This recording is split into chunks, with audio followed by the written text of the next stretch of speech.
The wish for absolute freedom is one of the constants of intellectual life. Y en Francia, una tradición. Esta tradición es más anarquista que marxista. Quiere reformar la realidad en forma de deseo. Y uniendo a la gente con sus deseos, cambiar completamente la vida. Es irónica y escasamente ideológica.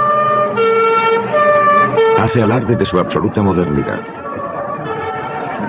Pero sus raíces están en el siglo XVIII. Busca la espontaneidad, pero está condenada al fracaso cuando se encuentra con el mundo real. Sus enemigos son el sacerdote, el policía, el burócrata, el jefe y el censor. Pero es demasiado cerebral para tener una amplia base. Respira aires de privilegio y es engreída. Generalmente no les gusta a los trabajadores y los socialistas la rechazan por impracticable. ¿Qué lo es? Es el producto de gente joven de clase media, hartos del papel social que se les ha asignado. La última vez que apareció en Francia fue en mayo del 68, pero algún tiempo antes tomó una forma más complicada y estética y se llamó surrealismo.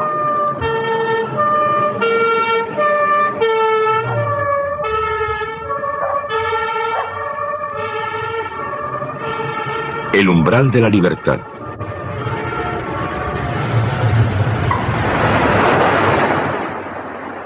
De todos los movimientos artísticos de nuestro siglo, el surrealismo fue el que más se interesó por la pregunta ¿cómo puedo ser libre? Muchas obras de arte son metáforas de libertad, nos muestran el libre juego de la mente y los sentidos y son modelo de elección. Pero el surrealismo aspiraba a ser el instrumento de libertad. Quería liberar a las personas, salvarlas, como los revolucionarios y evangelizadores prometen la salvación, por un acto de fe. Por lo tanto, había algo más en él que simplemente una parodia solemne de las amenazas revolucionarias. Tenía algo en común con una religión. Tenía dogmas y rituales. Tenía mártires y santos. Tenía un círculo de fieles y un papa. Era un joven estudiante de medicina convertido en poeta. Su nombre era André Breton, y en los años 20 se transformó en una de las grandes fascinaciones del arte moderno. Inspiraba, como dijo uno de sus discípulos, una devoción perruna, en buena parte porque era muy inventivo, muy perceptivo y muy moral. Una combinación que no es muy corriente en los círculos culturales de Francia o de cualquier otro sitio. Este evangelizador creía que el arte y la vida podrían renovarse contactando con las zonas prohibidas de la mente, el inconsciente. Esto, en cambio, refrescaría nuestro sentido del mundo al destapar toda una red de relaciones ocultas, azar, memoria, deseo, coincidencia, una nueva realidad, una surrealité, según el término que tomó de Apollinaire.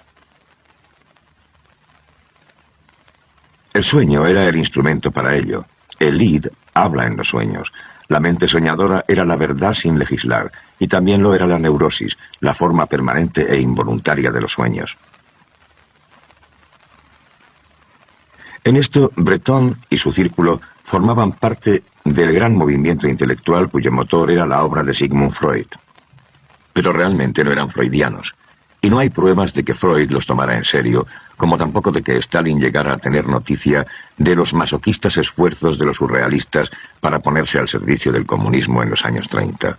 Breton era un jefe de clan natural, y pronto adquirió la devoción de un grupo amablemente caricaturizado aquí por Max Ernst en 1922.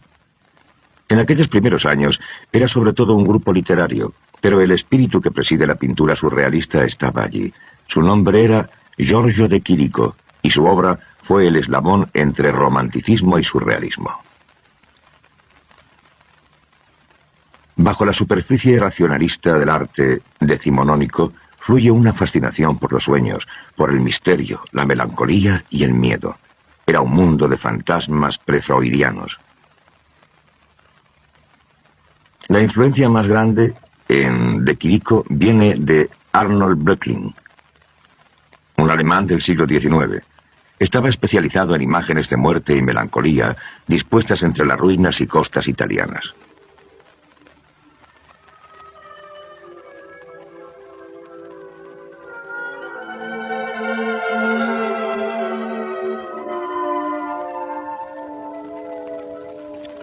Una cosa que extrajo de Italia fue la idea de los lugares históricos como condensadores de la memoria, y eso fascinó también a Chirico.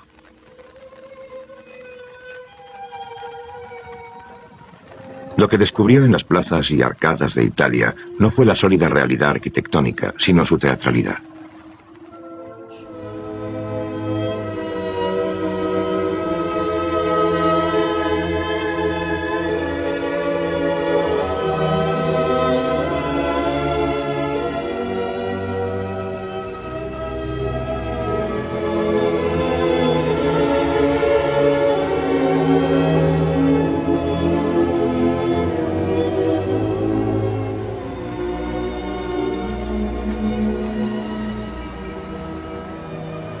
De Chirico tenía 23 años y en su viaje de Florencia a París en 1911 se detuvo unos días aquí, en Turín, una ciudad que le proporcionó más imágenes que cualquier otra, con sus paternales monumentos de bronce y sus vastas y melancólicas plazas del siglo XIX, grandiosa y provinciana y para él completamente nueva.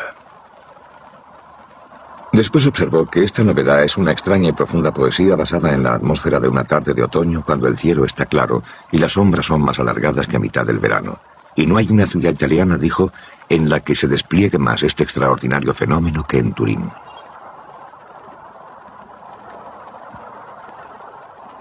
Así que aquí tenemos el plano verbal para los cuadros con los que De Chirico iba a tener una influencia tan enorme sobre el surrealismo.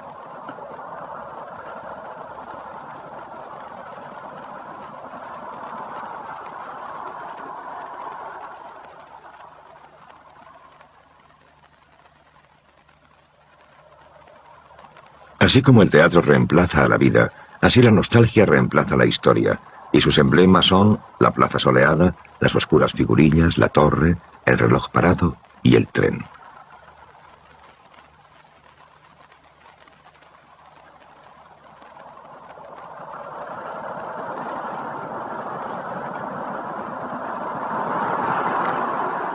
De Chirico era todavía un veinteañero cuando quedó cautivado por lo que llamaba la metafísica de esas escenas. Esa cualidad especial de la ciudad de Turín de la que habla Nietzsche me reveló un fenómeno espiritual que yo no había conocido antes. De hecho, comprendí que lo que vio en Turín, muy especialmente en sus arcadas, era algo profundamente poético. Me di cuenta del valor de este descubrimiento de Nietzsche.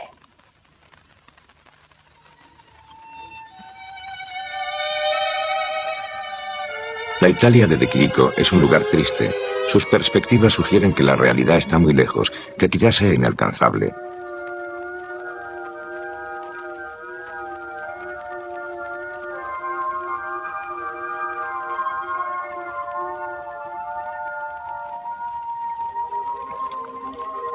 La sociedad humana ha cesado de existir. Las principales figuras de sus plazas son estatuas.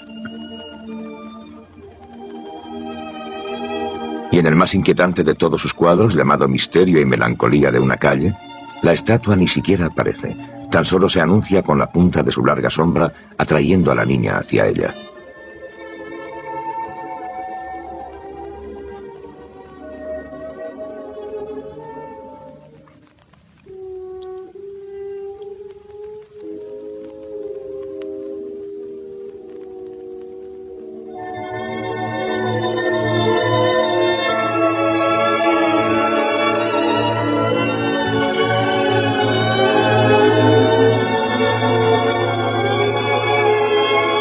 El maniquí se convirtió en su imagen favorita. Ni hombre ni escultura a mitad de camino entre los dos. Un boceto de hombre hecho de herramientas y recuerdos, partes y emblemas. Una metáfora de la fragmentada conciencia moderna.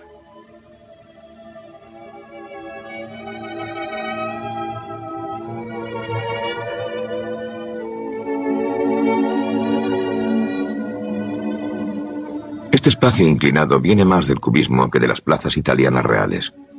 Pero no era el andamio cubista lo que admiraba el surrealismo.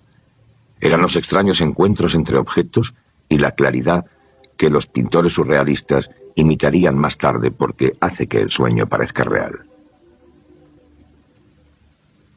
El espacio de Quirico se hizo una norma del arte surrealista, un lugar neutral, un plano ideal donde cosas extrañas se encuentran a plena luz.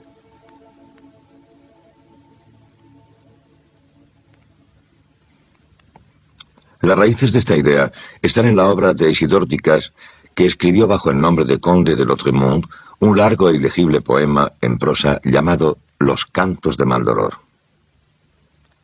Contenía la frase «bello como el encuentro de una máquina de coser y un paraguas sobre una mesa de operaciones». Esto resumía el ideal surrealista de belleza, hecho de extrañeza, incompatibilidad y secretas correspondencias, que era la belleza de los cuadros de Quirico anteriores a la guerra. En 1921, el surrealismo, un movimiento de poetas, consiguió su primer artista importante en París, el joven alemán Max Ernst. Llegó con un paquete de sus extraños collages y sus incongruentes encuentros de imágenes recortadas de catálogos y revistas conmocionó a Breton y su círculo como un Lautréamont aplicado al arte. Parecían subvertir el mundo, parecían revolucionarios. Una poesía cortante, destilada de los materiales más ordinarios. Parecían visiones a través de la brecha de la realidad de la clase media. Mucho después, en los años 60, Ernst era entrevistado por su viejo amigo Roland Penrose, que fue el líder de los surrealistas ingleses. Yo nací con un sentido muy fuerte, muy patente, de la necesidad de libertad. Y eso significa también un sentido muy fuerte de rebeldía. Rebelión y revolución no son la misma cosa. Pero cuando tienes ese fuerte sentido de la necesidad de rebelión, necesidad de libertad, y naces en un periodo en el que tantos acontecimientos te invitan a rebelarte y meditas sobre lo que pasa en el mundo y no te gusta, entonces es absolutamente natural que la obra que produces sea revolucionaria. En París, Ernst injertó sus técnicas de collage con las de Quirico. Este monstruo se llama el elefante Célebes. Su forma se inspira en la foto de un mortero de grano africano. Su remate viene de los maniquíes de Quirico. Pero para muchas de las imágenes de Ernst no hay una explicación racional. Vienen de un mundo paralelo, un lugar de lúcido temor semejante al desvalimiento que a veces sienten los niños. Ernst podía comprimir un montón de violencia psíquica en un espacio diminuto del tamaño de un juguete con minas explosivas. Uno de los medios favoritos de los surrealistas para evocar lo que ellos llamaban lo maravilloso era la asociación al azar. Como ver caras en el fuego, nuestras mentes prefieren el orden al caos, así que leemos imágenes a partir de ojeadas casuales. El hecho de que estas imágenes no sean deliberadas sino espontáneas es lo que interesó a Ernst y sus amigos. Cómo se pueden organizar encuentros con lo inesperado. En 1925, Ernst encontró un sistema. Frotaba con lápiz papeles sobre madera veteada o piedra y luego los alteraba para aislar las imágenes que le sugerían. Y llamó a aquellos dibujos su historia natural. Pero la más fuerte ilusión de un mundo paralelo en la obra de Ernst viene de los collages que empezó a hacer alrededor de 1930. Usó grabados de acero victorianos, recortados y montados. Para nosotros, hoy, su efecto ha cambiado un poco. Siguen siendo siniestros, siguen inquietando y aún nos maravillan con su poder de sugestión. La peculiaridad del mundo de Ernst nunca decae. Está siempre allí, de pronto, como si tropezáramos con él. Pero lo que no tenemos es el sentido de un inmediato pasado vicioso del que dependía la obra de Ernst. Ese mundo decimonónico nos parece muy remoto. Pero era el mundo en el que Max Ernst creció y alterarlo era para él similar a un acto de terrorismo. El ataque irracional al mundo de las estructuras ordenadas. Esto es muy importante en un tiempo en el que quienes rigen el mundo pretenden que pueden hacerlo con solo su razón racional. Y ni siquiera se dan cuenta que la razón no tiene casi nada que ver con lo que está pasando ahora en el mundo. De todos modos, ¿qué se ha hecho en el mundo estos últimos 50 años? ¿Quién ha hecho la historia del mundo? Los locos que hay en él. Así si la pintura es el espejo del tiempo, tienes que estar loco para tener una imagen auténtica de cómo es. Sí, suena como un paralelismo muy peligroso. Todo es peligroso. Porque si el arte está loco como los políticos... No. Nosotros estamos locos de una manera muy diferente. Sí, supongo que sí. Exactamente al contrario. Supongo que esa es la gran diferencia. A una locura le oponemos otra. Sí. Desde luego, no pretendemos que esta locura opuesta a la otra pueda de algún modo curar a esa otra gente y apartarles de lo que están haciendo. Pero un artista es solo alguien que hace una declaración. Sí, así que en arte lo irracional es un ingrediente absolutamente esencial, ¿no cree? Es esencial.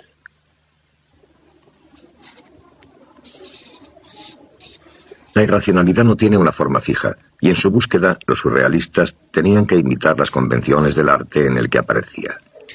Había, por ejemplo, el arte de los niños. Estos siempre han dibujado y pintado. Pero hasta el siglo XVIII el arte infantil no parecía una forma cultural especial con algo que contarnos sobre el crecimiento y la vida de la mente. Los surrealistas lo creían apasionadamente. Creían en el ojo inocente, puesto que los niños pequeños no estaban reprimidos como sus padres. La locura era otra cultura en sí misma. Para los surrealistas era la forma suprema de rebelión, el gran no de la mente a un mundo intolerable. El poeta Paul Éluard, que no sabía nada de los sufrimientos de los pacientes mentales que hacían cuadros como este, cantaba la enfermedad mental como un paraíso terrenal y añadía que los que amamos a los orates sabemos que rechazan ser curados. Los primeros estudios clínicos del arte de los locos aparecieron en Francia en los años 20. Para los surrealistas eran un fecundo manantial, imágenes que eran auténticamente obsesivas, revulsivas, espontáneas y sin censurar por la mente consciente.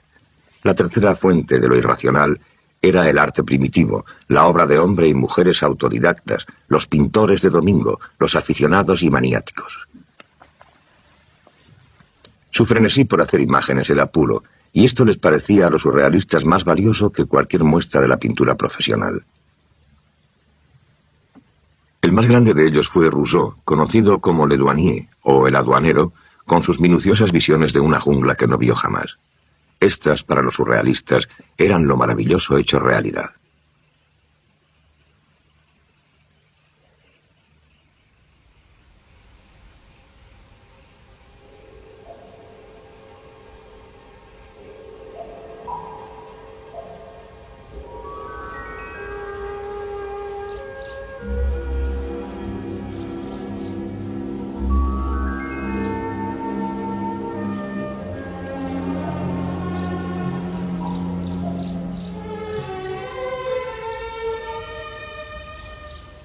En 1879, un cartero rural francés del pueblo de Hauterive cogió una piedra.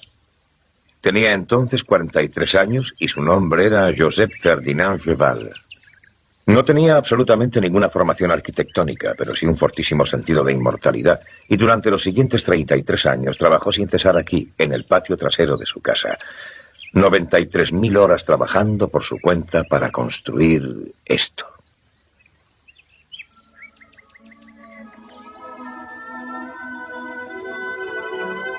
Lo hizo con piedras y cemento y barras de hierro y trozos de alambre y conchas de ostras recogidas del restaurante local y con todo lo que llegaba a sus manos.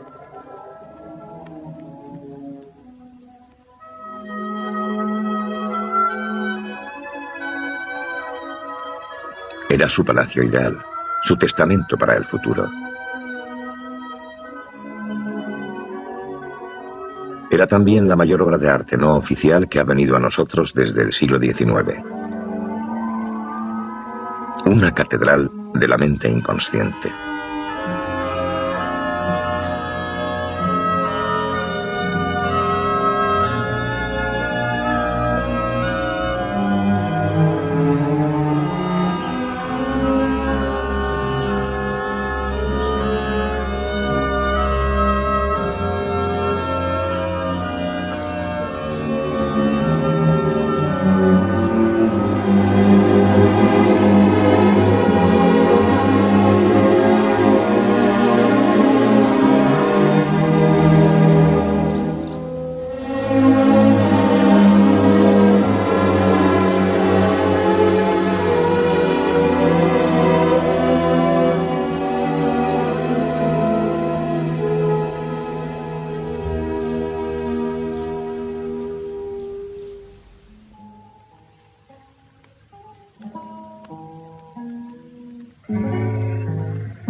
El mejor pintor de los surrealistas creció en este paisaje al sur de Barcelona. Su nombre es Joan Miró y ha sobrevivido a la mayoría de sus compañeros artistas.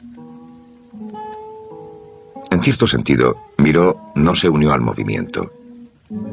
El surrealismo se unió a él. Necesitaba su arte, una libre y lírica mezcla de cuentos populares, erotismo, humor sardónico y absurdo. Cuando era un muchacho, antes de 1920, le vemos convertirse en un pintor moderno.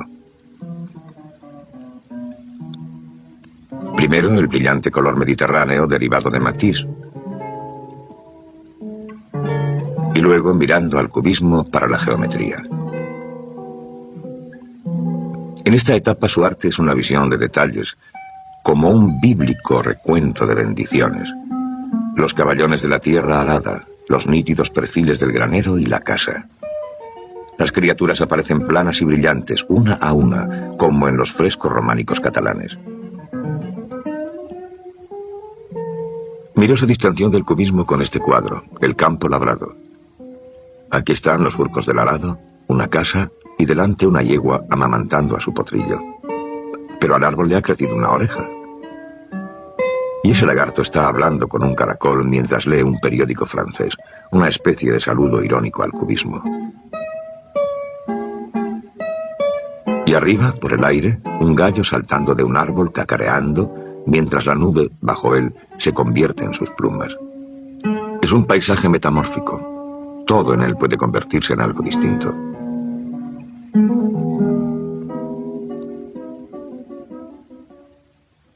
En esta imagen le están dando el pecho a un niño. En los años 20, con obras como esta Maternidad, Miró se convierte en el moderno heredero de los iluminadores medievales, de los escultores románicos con sus bestiarios y demonios, y del Bosco, Jeronimus Bosch. 100 años antes, William Blake exhortaba a sus lectores a mirar esas imágenes que constituyen lo salvaje, el león y la virgen, la prostituta y el niño. Es lo que Miró hace por nosotros en cuadros como El carnaval de Arlequín. Es de esa clase de hombres que dominan todas sus sensaciones y no se avergüenzan de ninguna. Y ha plasmado su inmensa vitalidad con una dicción de colores planos y puros que casi ningún otro artista moderno, excepto Matisse, ha usado con tanta maestría. En el crepúsculo de su obra, Miró es probablemente el último gran pintor nacional del siglo XX, un catalán de los pies a la cabeza, y nadie está más seguro de ello que el pueblo de Barcelona, pues su ciudad tiene una conexión con el surrealismo mucho más profunda que el mosaico de Miró en una de sus principales calles y que se remonta al cambio de siglo cuando Barcelona era una capital cultural. El modernismo, el lujuriante estilo de 1900, sigue marcando a Barcelona más profundamente que a cualquier otra ciudad. Su maestro fue un arquitecto catalán llamado Antoni Gaudí, que todavía trabajaba cuando Miró era joven. Pero la principal obra de Gaudí solo estaba iniciada cuando murió en 1927. Es el templo inacabado de la Sagrada Familia, Catedral de la Sagrada Familia. Lo comenzó en 1903 y aún sigue construyéndose, pero muy lentamente. Probablemente no se termine nunca, pero en cualquier caso, este es el último monumento delirante de la católica España. En este caso sí se puede decir que la forma acompaña a la función, deslizándose, ondulando, disolviéndose, volviéndose a formar, cambiando de color. Arquitectura jugosa, arquitectura blanda, la arquitectura del éxtasis.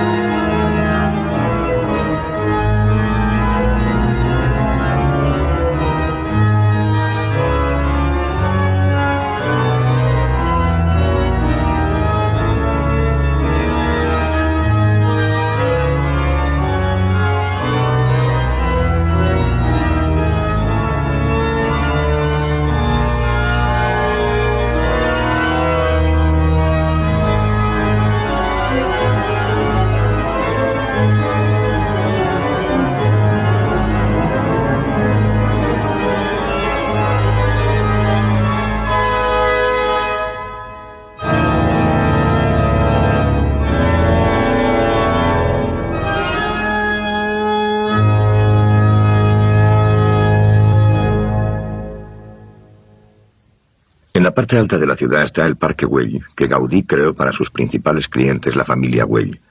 Fue pensado como una colonia residencial, pero las casas no se terminaron y solo quedó el extraordinario parque con sus mosaicos y su banco ondulante, sus fuentes y sus arcadas. Para el ojo clásico esto era una locura. No hay ni una sola línea recta.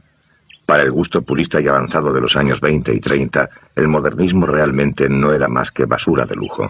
Pero para los surrealistas era maravilloso. Era el deseo hecho realidad.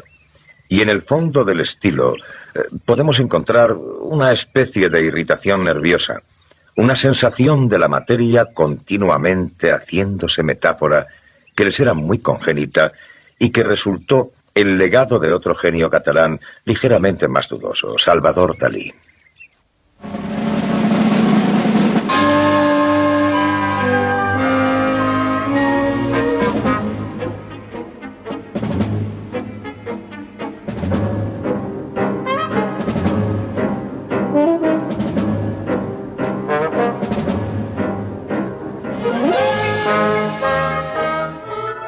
Durante casi 40 años, Dalí ha sido uno de los dos pintores vivos más famosos. Su bigote era el único rival de la oreja de Van Gogh y la potencia de Picasso. ¿Le molesta por la noche? Quiero decir, ¿tiene que sujetárselo con pinzas o algo así? ¿O se queda levantado por la noche? De noche no. Lo lavo cada noche. Y se pone lacio. Así que de noche se baja. Completamente, completamente. Y luego por la mañana se levanta otra vez. 3 minutos, solo 3 minutos para arreglar mi bigote.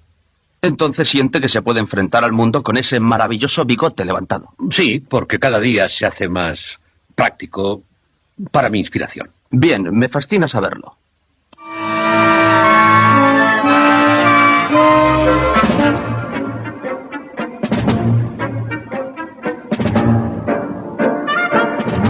También ha sido un personaje embarazoso con las opiniones políticas de Torquemada, la codicia de una barracuda y la vanidad de un viejo imitador de estrellas. Everybody talk about eccentricity. Is a little true, but I'm total and absolutely paradoxical man. Yeah, it's true, I'm eccentric, but in the same time, I'm concentric. Eccentric and concentric. Empezó bastante modoso estudiando arte en Madrid a principios de los años 20. Pero alrededor de 1925 descubrió lo que podía hacer el realismo. Podía alterar el sentido de la realidad. En vez de la superficie moderna, Dalí se dedicó a lo que llamaba todos los paralizantes trucos para engañar al ojo. Precisión fotográfica, montones de detalles y pintura relamida. A esto le añadió lo que llamaba su método paranoico crítico. Básicamente, quiere decir mirar una cosa y ver otra, como estas figuras que forman un rostro. Dalí usó en sus cuadros este truco una y otra vez. Este se llama la metamorfosis de Narciso. Ahí, a la izquierda, está agachado con la cabeza en su rodilla contemplando su reflejo en el agua. Y la gigantesca mano de la derecha, mostrando un huevo del que brota un narciso, imita exactamente su cuerpo.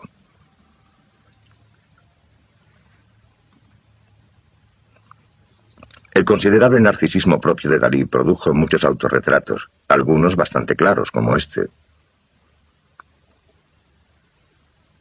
Otros están ocultos, como en este cuadro llamado El juego lúgubre.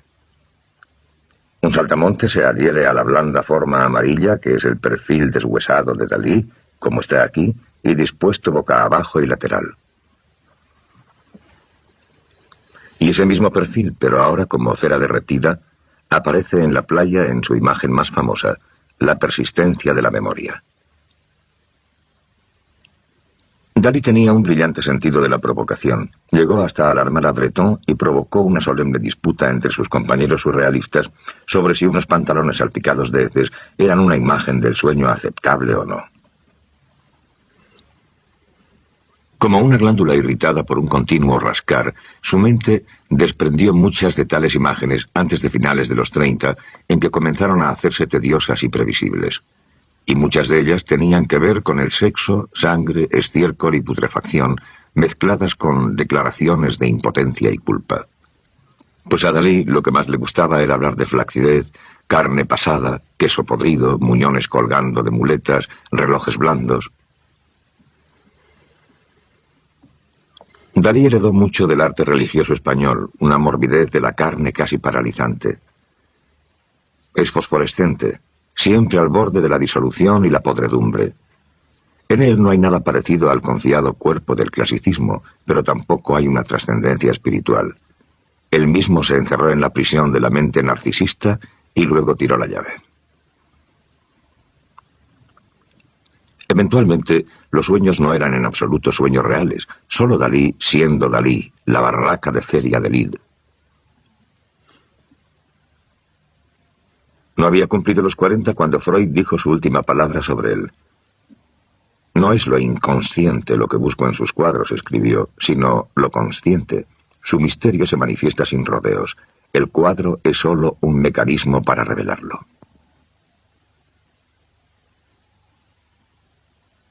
Así es él, no lo bastante grande para el mármol, pero justo para la cera. Es adecuadísimo que Dalí haya encontrado su sitio aquí en el Museo de Cera de París, el Musée des Vins, representando a la cultura junto con la novelista Françoise Sagan y el modisto Pierre Cardin, porque el Museo de Cera era uno de los puntos favoritos del surrealismo. Era una mansión de ilusiones extrañas, pero de segunda mano. Las figuras de cera no son ni arte ni vida, son fracasos, híbridos siniestros, y desde este punto de vista, cuanto más burdas son, más potentes resultan. Se burlan de los poderes del arte y no ofrecen ninguno de los consuelos de la naturaleza. No es extraño que les gustaran a los surrealistas.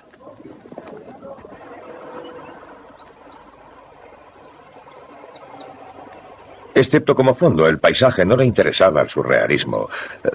Puede que lo encontraran desagradablemente bucólico. Era un movimiento de ciudad hecho por jóvenes pedantes, pálidos y agresivos, cuyo cubrir natural era el café y su ciudad esencial, París. De hecho, es imposible imaginárselo sin París. Y el equivalente a la infinita variedad de la naturaleza era la infinita profusión de deslumbrantes objetos que se depositaban aquí en el Marché Opus. Naturalmente, eso era en los buenos tiempos del ayer, antes de que empezaran a llamar antigüedades a la chatarra. Pero aún así, nunca sabes lo que te puedes encontrar aquí. Este rastro era como la mente inconsciente del capitalismo. Contenía los excedentes reprimidos. Aquí es donde la máquina de coser se encontró con el paraguas sobre la mesa de operaciones, y a su debido tiempo tuvo toda una extensa prole, una nueva obra de arte, el objeto surrealista. El objeto era un collage tridimensional. Los surrealistas creían que hacía visibles las afinidades secretas. Era un modo de desclasificar el mundo y hacerlo permeable a la imaginación. Una cabeza con los ojos cerrados por cremallera se convierte en la imagen serenamente sádica de Marcel Jean, el espíritu de la gardenia. Victor Brauner hizo una mesa lobo. Dalí hizo todo un compendio de sus fetiches. Wolfgang Pahlen llamó a esto nube articulada, el origen de la lluvia, la protección contra ella fundidos en una imagen. Immert Oppenheim hizo el objeto surrealista más famoso y contradictorio de todos, su taza y cuchara de piel, la esencia misma de la inutilidad. Un constructor de objetos particularmente bueno fue el fotógrafo americano Man Ray, un veterano del dadaísmo. Un objeto es el resultado de mirar algo que en sí mismo no tiene ninguna cualidad o encanto. Cojo algo que no tiene ningún significado en sí. No me importa en absoluto las cualidades estéticas del objeto. Estoy en contra de la artesanía. Digo que el mundo está lleno de maravillosos artesanos, pero que hay muy pocos soñadores prácticos. En mis primeros días en París, cuando pasé por delante de una ferretería y vi una plancha en el escaparate, me dije: ahí tienes un objeto que es casi invisible. Quizá pueda hacer algo con él. Lo que hice fue añadirle algo que fuera provocativo, así que cogí una caja de clavos y los pegué en fila para hacerlo tan inútil como pensaba. Pero no hay nada inútil, siempre puedes encontrar un uso hasta para el objeto más extravagante. La plancha, titulada Regalo, era pura malicia. A este le llamó objeto para ser destruido.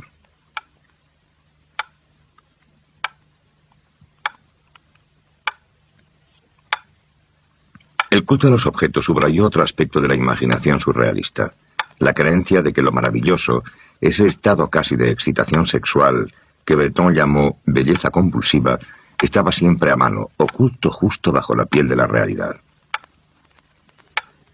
El artista que hizo la mejor demostración de esta idea vivió en una modesta casa de un suburbio belga y su nombre fue René Magritte.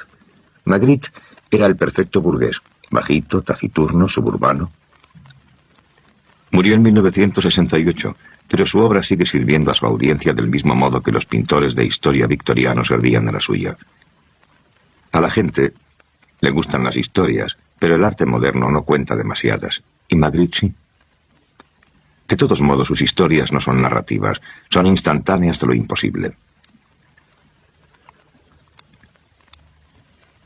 En 1923, el arquitecto Le Corbusier puso esta foto en su tratado de la nueva arquitectura mecánica como ejemplo de diseño racional. Una pipa. 5 años después, Magritte le rebatió con su cuadro: esto no es una pipa. Se convirtió en una de las frases más famosas del arte moderno, un manifiesto sobre el lenguaje, el modo en el que el significado es transmitido o frustrado por los símbolos. Porque esto, desde luego, no es una pipa, es un cuadro, una obra de arte, un signo que denota un objeto y activa la memoria. Ningún pintor había aislado jamás ese hecho básico del arte tan claramente. Negar el nombre de las cosas te lleva a través del espejo de la ilusión hacia un mundo bastante diferente, en el que las cosas cambian de nombre y pierden su significado. Una vela es un techo, y la luna, un zapato. La primera característica de este mundo es el temor, a veces al crudo nivel dramático de las películas mudas que Magritte solía ver, que encuentran aquí eco en su cuadro El asesino amenazado. Magritte nos ha dado varias de las más intensas imágenes de la alienación en todo el léxico del arte. Esta se titula Los amantes. Esta, un cuadro de la mayor tristeza y mordacidad sexual, se llama La violación. El tono usual de la obra de Magritte era el de un mundo a la vez normal y levemente fuera de control. Magritte pintaba cosas tan convencionales que parecían sacadas de una cartilla de lectura. Una manzana, un vaso, un impasible desnudo belga o un ojo humano. No había mucho en esa lista que un oficinista belga normal de alrededor de 1935 no viera en el curso de un día belga normal. Pero también ese oficinista era una de las imágenes favoritas de Magritte. Aquí los oficinistas caen en una especie de lluvia impasible sobre los tejados de Bélgica, como si cogieran el metro para el cielo. En un cuadro tienes un lienzo en el caballete, enfrente de un paisaje. El lienzo lleva una imagen del paisaje. Este cuadro se superpone exactamente a la imagen real, y así el juego entre imagen y realidad sugiere que el mundo real es tan solo una construcción mental, y que en alguna parte entre el infinito número de modos de experimentar ese mundo hay un ángulo ideal en el que arte y realidad se superponen, encajan y se funden. Ese es el momento de la visión surrealista. Las mejores imágenes de Magritte no parecen fantasías, son secas, minuciosamente pintadas, convencionales e incluso pedestres. Parecen tener más en común con un informe que con la imaginación, y así la respuesta más apropiada a ellas es la toma doble. Magritte amaba la paradoja, y era su maestro absoluto, y sus paradojas necesitaban el contexto de la vida real. Sus cuadros no tratan tanto del mundo como de las vías que encontramos para describirlo. Magritte estaba obsesionado por la debilidad que tiene el lenguaje con lo que describe. Ese sentido de resbalón entre palabra y cosa, imagen y objeto, es una de las fuentes de la inquietud moderna. Y al hacerlo su tema, Magritte se convirtió en uno de los artistas sin los cuales no se puede comprender la cultura moderna. Sus minas visuales siguen estallando una y otra vez porque su detonante es el mismo pensamiento. Cuando el cañón dispare, el mundo de las imágenes familiares desaparecerá. El título de este cuadro es El umbral de la libertad.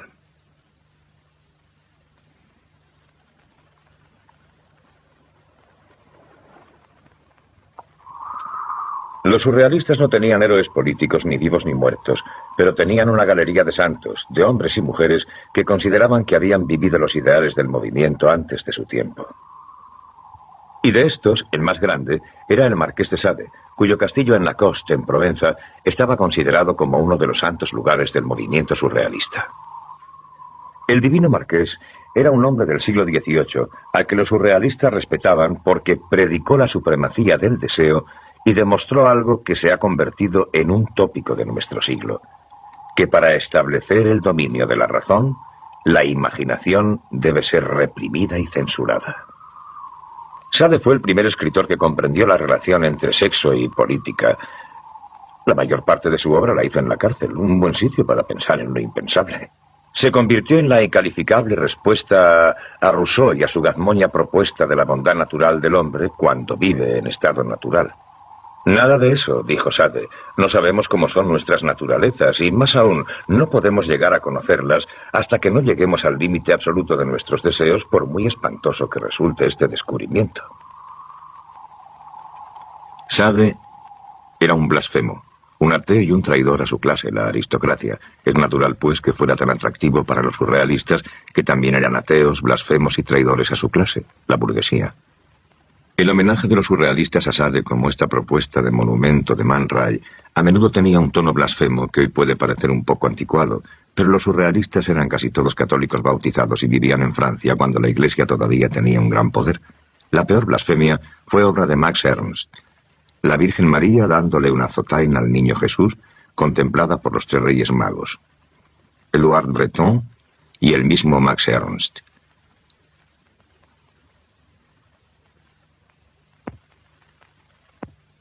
El sexo, por estar cargado de tabúes, fue uno de los grandes temas surrealistas, pero solo defendían una clase de libertad sexual, insistiendo en que la imaginación solo podía ser liberada por la dedicación exclusiva a una sola mujer.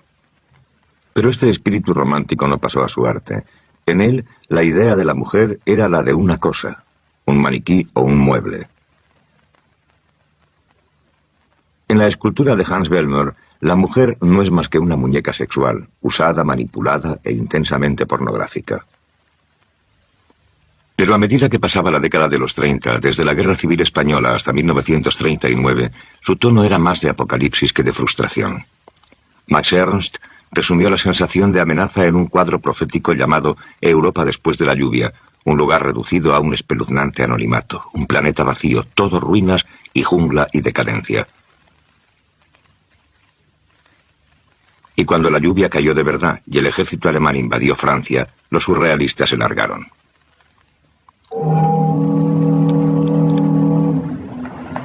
Muchos se fueron a América. Y así fue en Nueva York donde los restos del surrealismo echaron raíces y se transformaron. Pero el mayor artista americano de lo irracional ya vivía allí en una casa de madera de Utopia Parkway en Queens, en las afueras de Manhattan. Su nombre era Joseph Cornell y hacía cajas.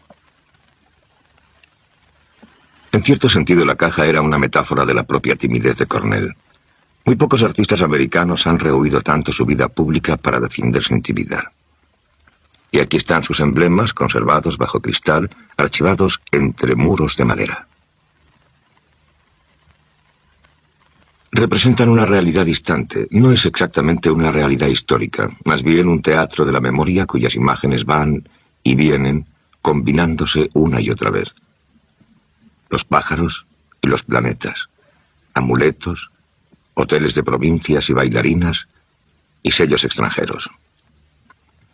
Podían haber resultado unas preciosidades, como los objetos victorianos, pero no es así porque Cornell tenía un sentido riguroso de la forma, estricta y sobria, como la buena carpintería de New England.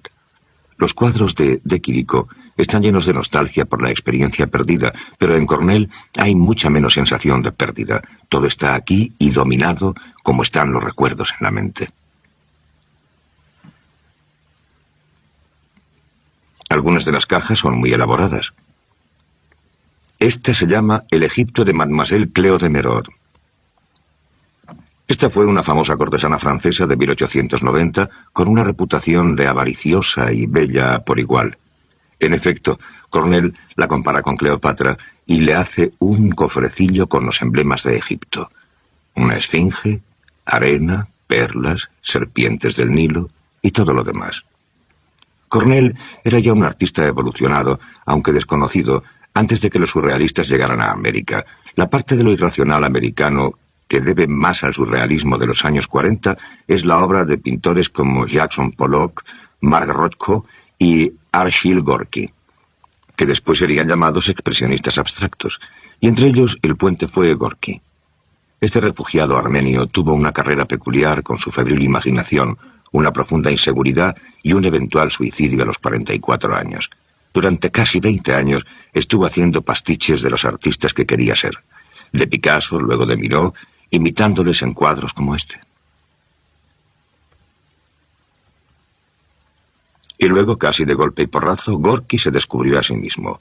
La fluida línea de telaraña que tomó de Miró comenzó a describir paisajes de una forma no demasiado abstracta, formas como tallos de flores, tendones, órganos sexuales, hígados, plumas. El lienzo late, está lleno de una especie de vida cálida, sudorosa, preconsciente, se dirige al cuerpo y no se sale de él. Un gran recurso de los pintores de Nueva York era el mito. Como los surrealistas sentían que la civilización racional había fallado, querían pintar para devolver a su audiencia lo que imaginaban que era la primitiva realidad, el arte como signo mágico. Y así Jackson Pollock, años antes de empezar a echar la pintura directamente sobre el lienzo, usaba estos trazos de pintura cargados y carnosos para traducir las formas del arte indio del suroeste, el de los pictogramas en la roca y las pinturas de arena en imágenes como esta, La llave, hecha en 1946. O Macho y hembra, pintada 4 años antes. La pintura acumulaba resonancia recurriendo al mito, pero los mitos están en decadencia, y los pintores no son ni indios ni hombres de las cavernas, sino neoyorquinos viviendo en la era del psicoanalista.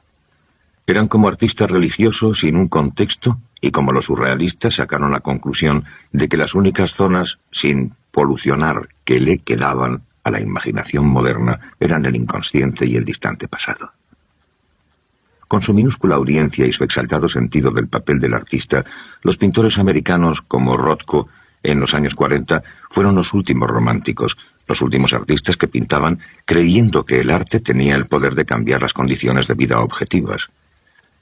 Para ellos el ideal surrealista seguía siendo cierto, aunque no hubiera posibilidad de que llegara a ser verdad. Y ninguna prometida liberación de la mente podía compararse con la liberación real de Europa en 1945. El hecho de que tantos surrealistas se marcharan a América garantizaba que el surrealismo sería un callejón sin salida en Francia después de terminada la guerra. Después de todo, Se habían largado y ya no podían exigir el respeto ganado por escritores como Jean-Paul Sartre o Albert Camus, que se quedaron y resistieron.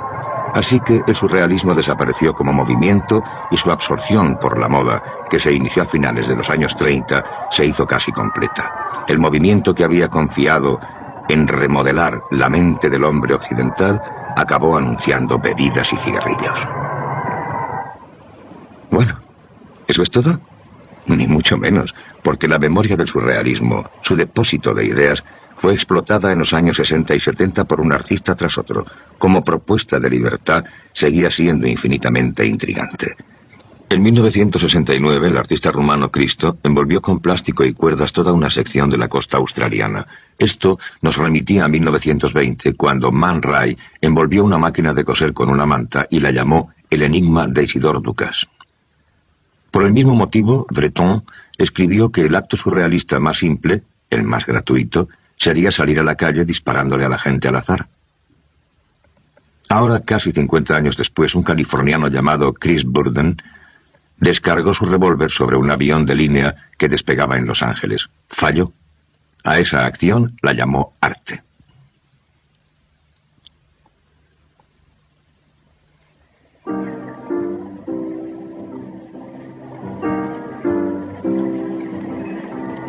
Cuando recuerdas los años 60, te sorprende ver lo muy influenciada que estaba por el surrealismo su superficie cultural. Los chavales que estaban haciendo su pantomima de deseo y rebelión, la mayor parte del tiempo no se daban cuenta de esto. Existía la ilusión de que el mundo estaba naciendo de nuevo. La inocencia se renovaba, los viejos contratos cambiados por nuevos, y la clave de esto era ser tú mismo, simplemente, como quiera que fuese tu personalidad. Desde el amor libre al Living Theatre, a los berridos de poetas aspirados, el lema dominante era que el arte soy yo. Yo. El arte era cualquier cosa hecha por alguien llamado artista, más o menos, pero la duda que ese arte plantea es la misma que también despertó buena parte de la actividad surrealista. ¿Es el ego, esa gran vaca sagrada de nuestra cultura, interesante automáticamente? ¿O solo puede mantener nuestro interés como arte por su capacidad de producir estructuras ordenadas? Mirando hacia atrás, yo no creo que haya mucho donde elegir, pero en los 60 sí lo había. Pues entonces, difundida por todo Occidente, como en los años 20, teníamos una rebelión teatral y dandy basada en el culto a la juventud, que igual que el surrealismo, era un renacer romántico. Éxtasis y racionalidad, el viejo Dionisios intentando afirmarse de nuevo disfrazado como un brujo de opereta y farfullando sobre hobbies y conciencia cósmica. Si hubo un eslabón entre el surrealismo y los 60, ese fue la ilusión de que la juventud es la verdad. Al nacer, uno sobrepasa la historia. Al encontrar la realidad insoportable, uno se convertía en profeta. Había otra guerra, esta vez en Vietnam, para ayudar a crear una idea de clase basada en la edad. Así se pensó, o más bien, se soñó. Pero esta fábrica de sueños quebró en los años 70.